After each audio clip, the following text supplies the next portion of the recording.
Practice set 9 problem set 9 first example है if diameter of road roller is 0.9 metre length is 1.4 metre how much area of field will be pressed in its 500 rotations. Diameter D is equal to 0.9 meter. Therefore, radius R D upon 2 0.9 meter upon 2. तर या ठिकाणी 2 0 0 2 4 जा 8 1 reminder तर 2 5 जा 10 0.45 metre that is the radius. Length is 1.4 meter. Length of roller is height.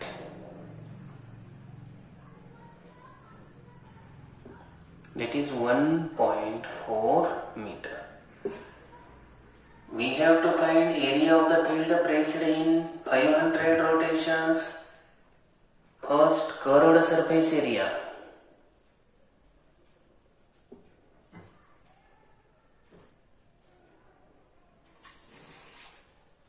आता हा जो roller असेल हा रोलर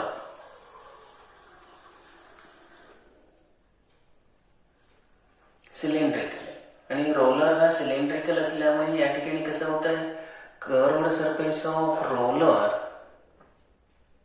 म्हणजेच या ठिकाणी curved surface of cylinder curved surface area of cylinder cylindrical असल्यामुळे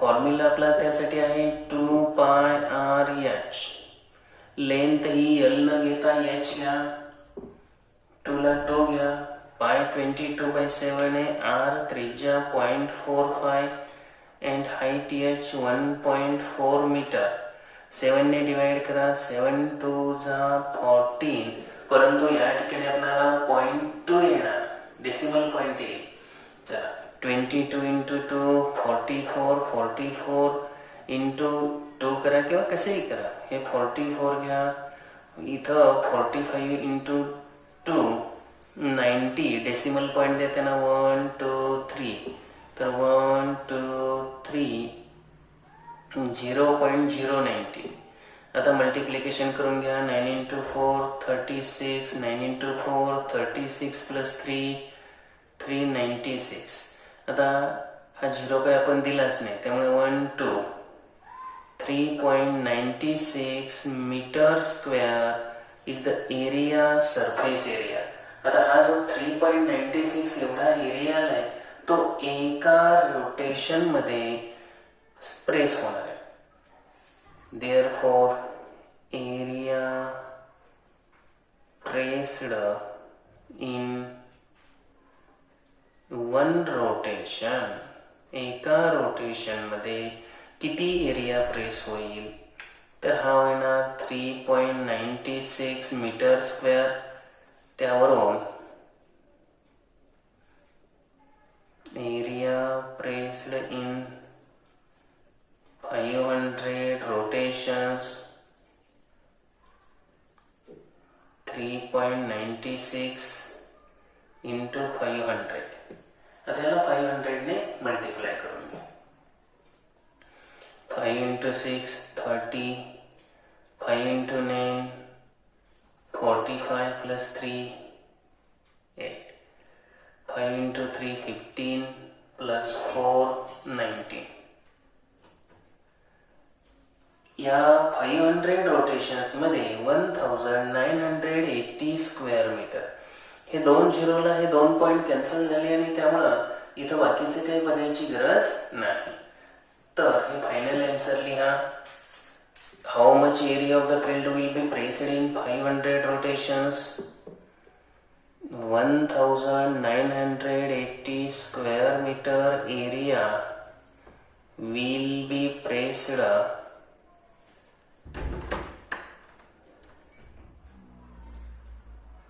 in 500 rotations. 500 रोटेशन्स मध्ये 1980 स्क्वेअर मीटर एवढा एरिया प्रेस केला जाईल. त्यानंतर एक्झाम्पल नंबर 2 आहे to make an open fish tank. A glass sheet of 2 mm gauze is used. Gauze is the thickness, जाडी.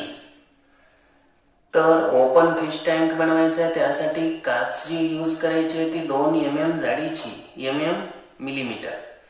Outer length and breadth and height of the tank are 60.4 cm, 40.4 cm, 40.2 cm respectively. How much maximum volume of water will be contained in it? तर सर्वप्रथम काय करू आपण, thickness of glass sheet, that is the gauze 2 mm. आता हे बाकीचं centimetre मध्ये आहे त्यामुळे हे सेंटीमीटर मध्ये करून घ्या. तर 2 mm चं ज्या वेळेला याला 10 ने डिवाइड करू त्यावेळेला ते सेंटीमीटर होणार, त्यामुळे ते येणार 0.2 सेंटीमीटर. एका सेंटीमीटर मध्ये 10 मिलीमीटर असतात आणि म्हणून 10 ने डिवाइड केलं. लहान एककाचं मोठ्या एककात कन्व्हर्जन करताना डिवाइड करायचं, मोठ्याचं लहानात करताना मल्टिप्लिकेशन गुणाकार करायचं. आपल्याकडे ही थिकनेस मिळालेली आहे, जाडी. त्यानंतर length, breadth and height, outer आहे, आउटर लेंथ ऑफ टँक, तर ती आहे 60.4 सेंटीमीटर. त्यानंतर ब्रेड्थ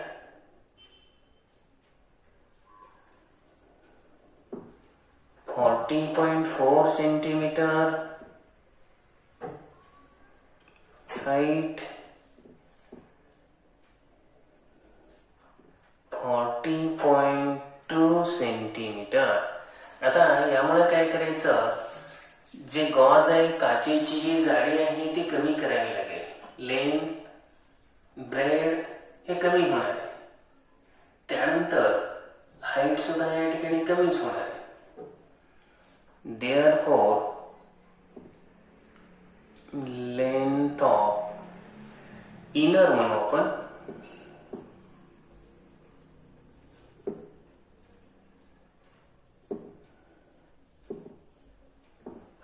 टाकीची इनर लेंथ. आता याच्यामध्ये लांबीमध्ये काय होणार, आता समजा ही ओपन टाकी असेल तर याची हे जे ग्लास शीट आहे हे ग्लास शीट तुम्हाला काय दिलेलं आहे तर 0.2 सेंटीमीटरचं दिलेलं आहे. आता हे 0.2 सेंटीमीटरचं दिलं असेल, आपल्याकडे 60.4 ह्याच्या सहित हे होतं. आता हे 60.4 मध्ये हे 0.2 आणि हे 0.2 कमी होणार, त्याच्यामुळे काय होणार 60.4 मायनस 60.4 मायनस 0.2 किंवा डायरेक्ट 0.4 मायनस केलं तरी सुद्धा चालू शकतं.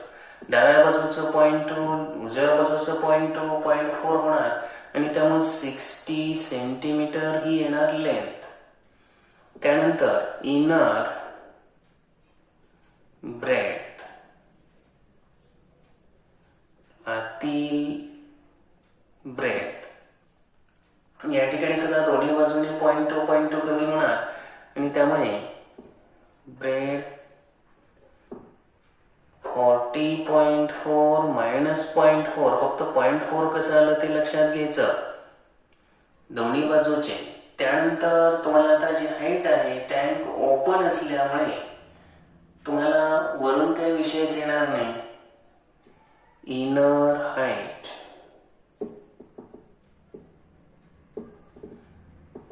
Of tank that is H 40.2 minus 0.2, इथं मात्र 0.2च घ्या आणि ही आली 40 सेंटीमीटर. अशा रीतीनं टाकीची लांबी आणि रुंदी आणि उंची इनर मिळालेली एक लक्षात घ्यायचं. त्यावरून आता व्हॉल्यूम घ्या. देअरफॉर टाकीमध्ये किती पाणी बसेल ते काढायचंय. Maximum volume of water in tank, maximum volume of water in tank is equal to volume of tank. तुमचा जो टँक आहे क्युबाइड आहे त्याचं volume of tank that is cuboid. लांबी रुंदी उंची वेगळी असेल तर तो क्युबाइड असेल. फॉर्म्युला आपल्याकडे आहे LBH. किमती भरून घ्या. 60 आत्ताची आलेली लेंथ 60, 40 आणि 40. 60 इंटू 40 इंटू 40. आता गुणाकार करून घ्या. 4 चौक 16, 16 सत्ती 96 आणि 1 2 3 3 झिरो देऊन टाका. Unit cm3. तर एवढं पाणी फिश टँक मध्ये बसेल. Therefore 96,000 cm3 maximum water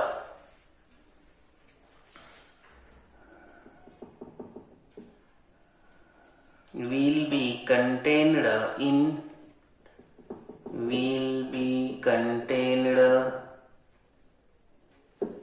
fish tank.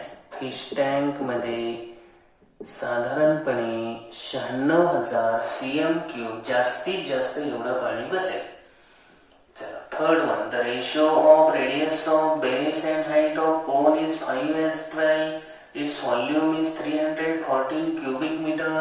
Find perpendicular height and slant height. पाय दिलेले 3.14. या ठिकाणी जो रेशो आपल्याला दिलेला आहे, ratio of radius and base, radius and height हा आहे 5:12. कॉमन मल्टिपल लगेच त्याच्यामध्ये x मानून घ्या किंवा हा आहे असा जरी ठेवला. Ratio of radius and height R/H. हा रेशो म्हणजे काय असेल R/H. आपण इथे लिहू खाली R/H इज इक्वल टू 5/12. तुम्हाला शोधायचं आहे परपेंडिक्युलर हाईट आणि स्लॅंट हाईट शोधायचे. व्हॉल्यूमचा फॉर्म्युला आपल्याकडे अवेलेबल आहे. व्हॉल्यूम दिलेला आहे म्हणजे व्हॉल्यूमचा फॉर्म्युलाच लिहिणार. Volume of cone. तर व्हॉल्यूम ऑफ कोन मध्ये 1/3 पाय r²h हा फॉर्म्युला. किमती भरून घ्या. इक्वल टूच्या खाली इक्वल टू घ्या. 1/3 ला 1/3 घ्या. 3.14 आहे पाय. r ची व्हॅल्यू 5/12 h आहे. स्क्वेअर करा आणि into h. Volume of cone आपला 314 क्युबिक मीटर असा दिलेले. चला आता 314 कडे हे सगळे घेऊया.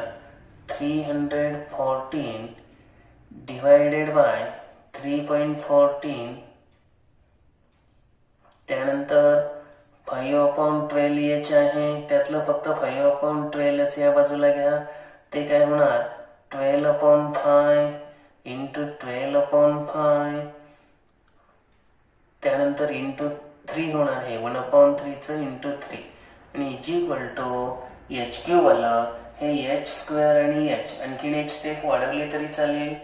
चला इथं काय होणार 3.14 ने 314 ला डिवाइड केलं तर 100 येईल.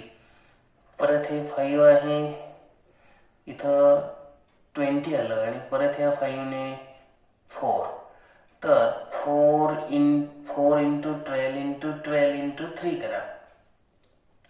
थोडक्यात h³ बरोबर इथं आपण हे 12 इंटू 12 आहे असंच ठेवा आणि हे 4 इंटू 12 घ्या. क्यूब रूट घ्या. h बरोबर 12 मीटर अवेलेबल झालं. ही आहे परपेंडिक्युलर हाईट. h बरोबर 12 मीटर. Then r is equal to 5/12 h. 5/12 into 12, 12 ना 12 कॅन्सल करा, काय आलं 5 मीटर. रेडियस 5 मीटर आली. Then L square is equal to R square plus H square. R ची व्हॅल्यू आहे 5 स्क्वेअर, H ची व्हॅल्यू आहे 12 स्क्वेअर. तर 25 प्लस 144 हे आलं 169 L स्क्वेअर. स्क्वेअर रूट घेतला तर L बरोबर येणार आहे 13 मीटर.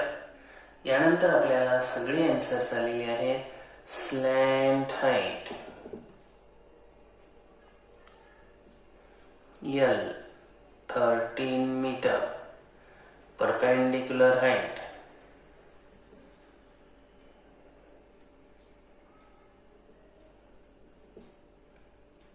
H 12 metre. या प्रश्नामध्ये आपल्याला परपेंडिक्युलर आणि स्लॅन्ट हाईटच विचारलेली होती. प्रश्न पुढे घेऊया आपण. प्रश्न क्रमांक 14. Find the radius of the sphere if the volume is 904.32 cubic centimeter. Volume of sphere 904.32 cm cube. Radius R करायचे. Volume of sphere V, तर 4/3 pi r cube. 904.32 is equal to 4/3. पाय ची व्हॅल्यू आहे 3.14 आहे. and r cube हे लेफ्टला घ्या. 904.32 into 3/4 divided by 3.14 is equal to r cube. आता divide करून घेऊया. 4 ने डिवाइड करू. 4 ने डिवाइड केलं 4 2 जा 8, 4 2 जा 8, 4 6 जा 24. त्यानंतर हे 3 आहे 0, 4 8 जा 32. त्यानंतर पुढे r क्यूब बरोबर 226. आता पॉइंट दोघांचा पण काढून टाका, कारण इथं डिनॉमिनेटरला पण पॉइंटच्या पुढे 2 घरे आहेत, इथं अंशाला पण 2 होते, काढून टाकला. आता आपण डिवाइड करून घेऊया. जर या ठिकाणी डिवाइड केलं तर किती येऊ शकतं आपल्याला? तर तुम्हाला 314 ने जर आपण 22,608 ला जर डिवाइड केलं तर भागाकार हा 72 येतोय. त्यानुसार आपण इथं 72 घेईल. या ठिकाणी भागाकार तुम्हाला ऍक्च्युअली करून पहा. यानंतर काय आलं? r cube is equal to 216 आलं. क्यूब रूट काढून घ्या. Therefore r is equal to 6 centimeter. Radius of sphere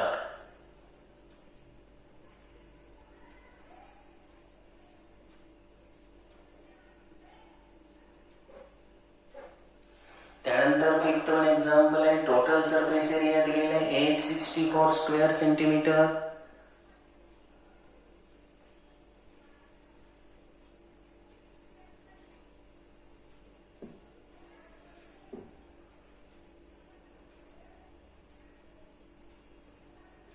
काढायचं आहे आपल्याला त्याचं व्हॉल्यूम.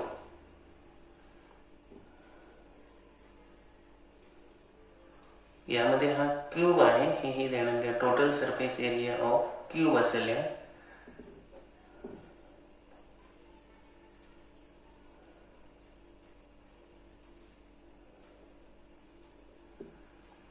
तर टोटल सरफेस एरिया आपल्याला जर दिला असेल तर त्याचा फॉर्म्युला सर्वप्रथम लिहू. Total surface area of cube, तर फॉर्म्युला आहे 6l स्क्वेअर 864. हा आपल्याला टोटल सरफेस एरिया दिलेला आहे is equal to 6l square. त्यामुळे L square is equal to 864 upon 6. आता 6 ने डिवाइड करा. 6 1 जा 6, 2 रिमाइंडर, 6 4 जा 24, 6 4 जा 24. L square is equal to 144 आलं. Therefore L is equal to 12 centimetre. Square root घेतलं, एल मिळालं. आता व्हॉल्यूम काढताना काय नाही, फक्त एल क्यूब करून टाका. Therefore volume of cube L cube. L ची किंमत आहे 12 क्यूब. आता 12 क्यूब म्हणजे 12 इंटू 12 इंटू 12. ज्यांना क्यूब पार्ट असतील त्यांना लगेच लिहिता येईल. तुम्ही 12 इंटू 12 इंटू 12 लिहा किंवा 12 क्यूब लिहिलं तरी दोन्हीचा अर्थ काय तोच होणार आहे. हां, या ठिकाणी आपण गुणाकार लिहूया.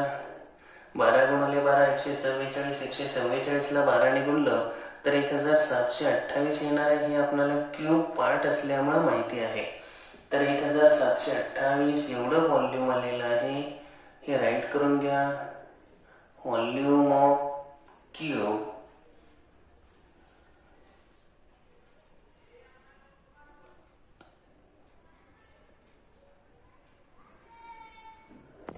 पुढील प्रश्नामध्ये काय दिलंय, व्हॉल्यूम काढायचंय आणि सरफेस एरिया दिलाय.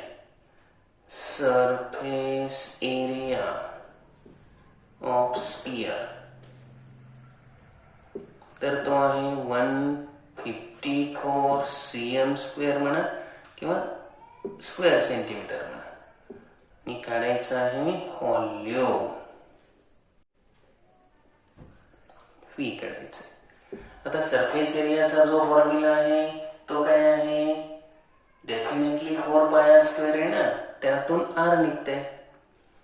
सरफेस एरियाचा फॉर्म्युला लिहून घ्यायचा. सरफेस एरिया ऑफ स्फियर तर 4πr². सरफेस एरिया आहे 154. 4 ला 4 घ्या. पायची व्हॅल्यू आपण 22/7 घेतोय. r² घ्या. 154 डिवायडेड बाय 4 इंटू 7/22 r² घ्या. 22 ने डिवाइड करा. त्यानंतर आता 7 7 49. r² बरोबर 49 भागिले 4. त्यामुळे स्क्वेअर रूट जर घेतलं r इज इक्वल टू 7/2. थोडक्यात काय आलं, स्क्वेअर रूट घ्या.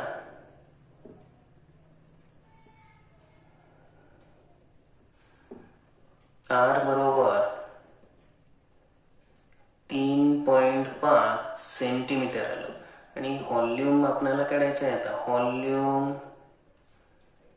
Of sphere. आता व्हॉल्यूम ऑफ स्फियर आहे 4/3πr³. 4 ला 4 घ्या. पायची किंमत 22/7 घ्या. r आपल्याकडे आहे 3.5 क्यूब. चला, ज्या ठिकाणी डिवाइड होत आहे तिथे डिवाइड करून घ्यायचं. 4/3 इंटू 22/7 इंटू 3.5. इथं आपण डिवाइड करून घेऊया. तर 3 ने जर डिवाइड कर, इथं पुन्हा काही भाग जात नाही. 4 पंचे 20, 2 आणि 22 दुनी 44. 44 गुणिले 12.25 भागिले 3. आता हा गुणाकार करून घेऊया आपण. 44 गुणिले 12.25 12.25 गुणिले 44. 4 पंचे 20, 4 दुनी 8 आणि 2 10, 4 दुनी 8 आणि 1 9, 4 एक्के 4.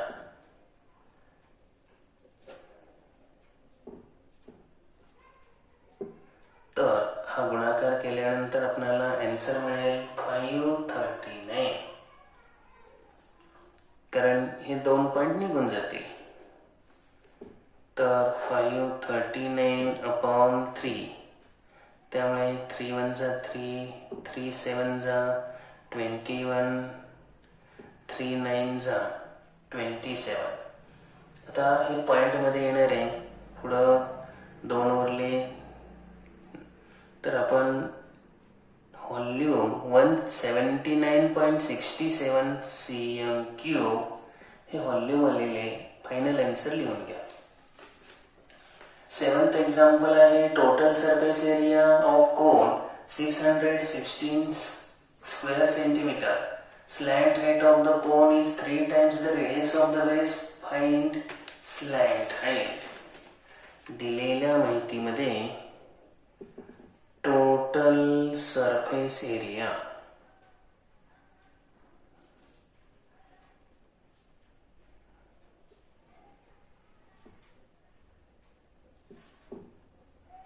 $616 square centimeter.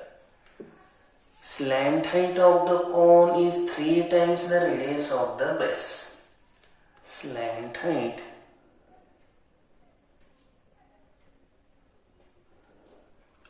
L 3 times radius म्हणजे 3 into R. We have to find slant height. आता अशा वेळेला काय करणार आहोत आपण, टोटल सरफेस एरियाचा फॉर्म्युला लिहिणार.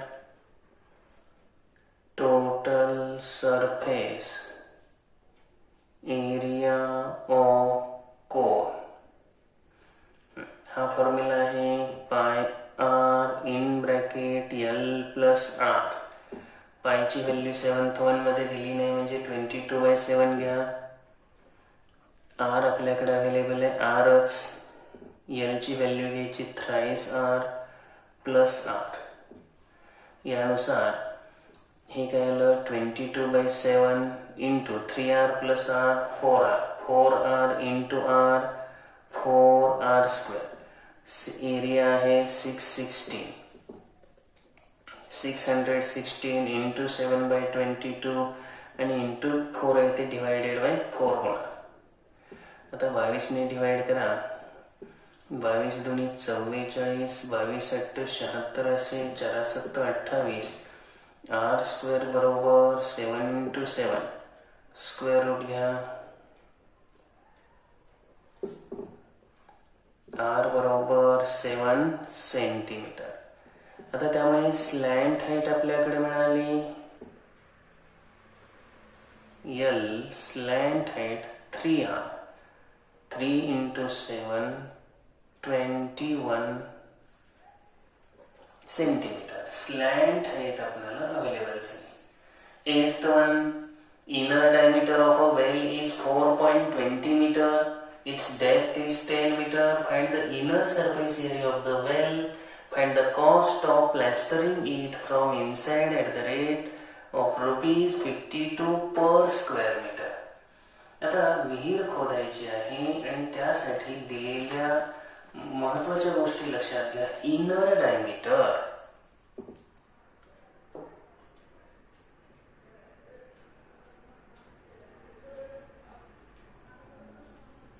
4.20 मीटर. हा जो डायमीटर आहे त्याच्यावरून रेडियस काढता येईल ना.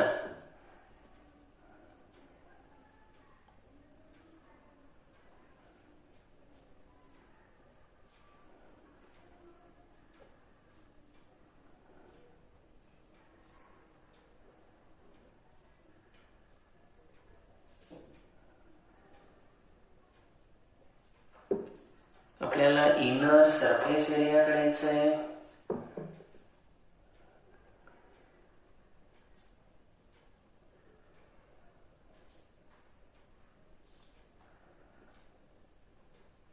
वेलचा इनर सरफेस एरिया म्हणजेच या ठिकाणी सिलेंडरचा इनर सरफेस एरिया, कारण वेल ही सिलेंड्रिकल असेल त्यामुळे कर्व्ड सरफेस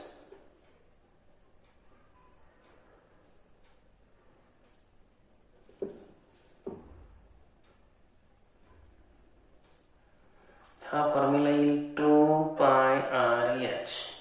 आता व्हॅल्यूज लगेच पुट करून घ्या. 2 ला 2 घ्या. पायची व्हॅल्यू 8th one ला आपल्याला दिलेली नाही, इथं 22/7 घ्या. आर आपल्याकडे आहे 2.1, 7च्या पटीत असल्यामुळे h बरोबर 10 आहे.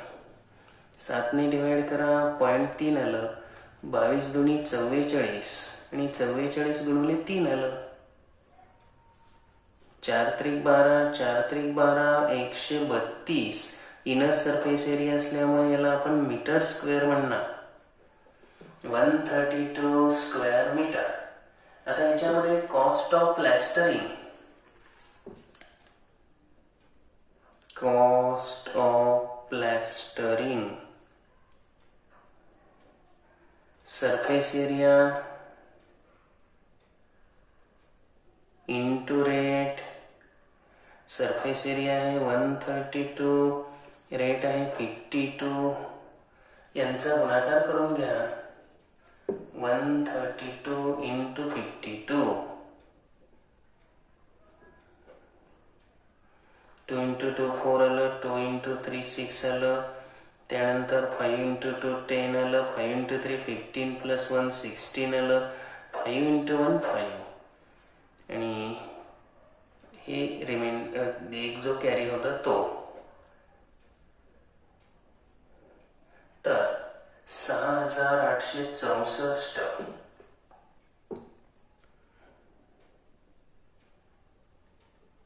आपण गुणाकार करून बघितलेला आहे. Therefore, the cost of plastering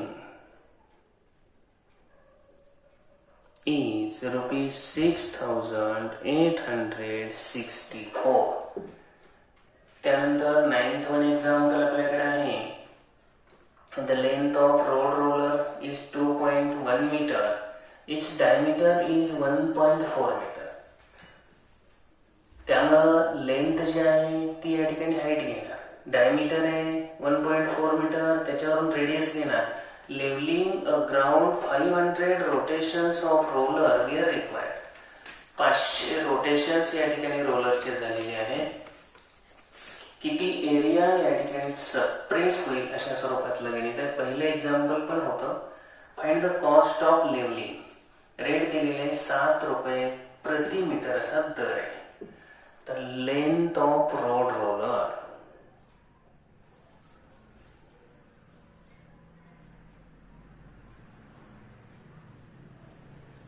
length आपल्याला या ठिकाणी एच घ्यावी लागेल.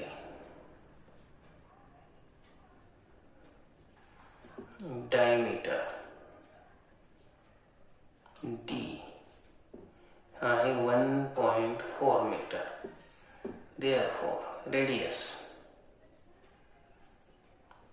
R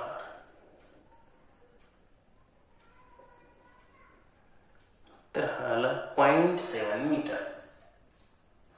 आता या गोष्टी अवेलेबल झाल्यामुळे कर्व्ड सरफेस एरिया काढून घ्या.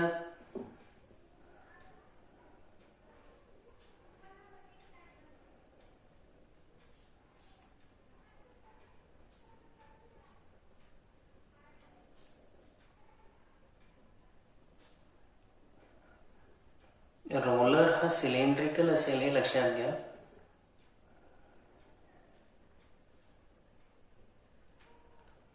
आपण सिलेंडरचा फॉर्म्युला यूज करू. तर 2 पाय RH. 2 ला 2 घ्या. पायची व्हॅल्यू इथं 22/7 घ्या. R आहे 0.7 आहे आणि H आहे 2.1. 7 ने डिवाइड केलं तर आलं 0.1. 22 इंटू 2 44, 44 इंटू 0.1 4.4 आणि इंटू 2.1च आहे.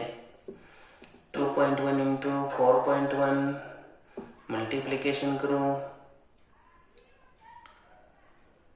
आता डेसिमल पॉइंट द्यावा लागेल. डेसिमल पॉइंट देताना 1 to 9.24 स्क्वेअर मीटर हा आला कर्व्ड सरफेस एरिया. तेवढं ग्राउंड एका रोटेशन मध्ये प्रेस होतं. Level of ground area of ground levelled.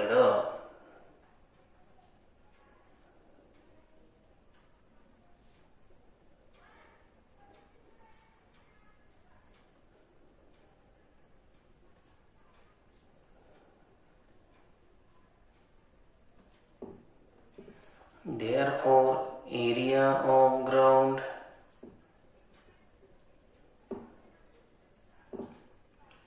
leveled in 500 rotations. आता गुणाकार करा. 9.24 into 500 आपण मल्टिप्लिकेशन केलं 4620. आता याला युनिट आपण लिहिताना स्क्वेअर मीटर लिहिला. आपल्याला आता कॉस्ट ऑफ लेवलिंग काढून घ्यायचे. Cost of levelling. आता कॉस्ट ऑफ लेवलिंग करताना एरिया इंटू रेट.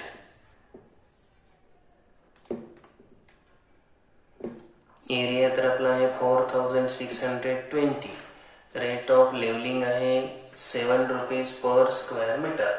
आता गुणून घ्या. 7 into 0 0, 7 into 2 14, 1 कॅरी आलं. 7 into 6 42 plus 1 43, 7 into 4 28 आणि ते 4 आहेतच. त्यामुळे 32,340 एवढं आलं cost of levelling. Therefore cost of levelling is rupees 32,340. अशा रीतीनं हा आपला प्रॉब्लेम सेट 9 कंप्लीट झालेला आहे.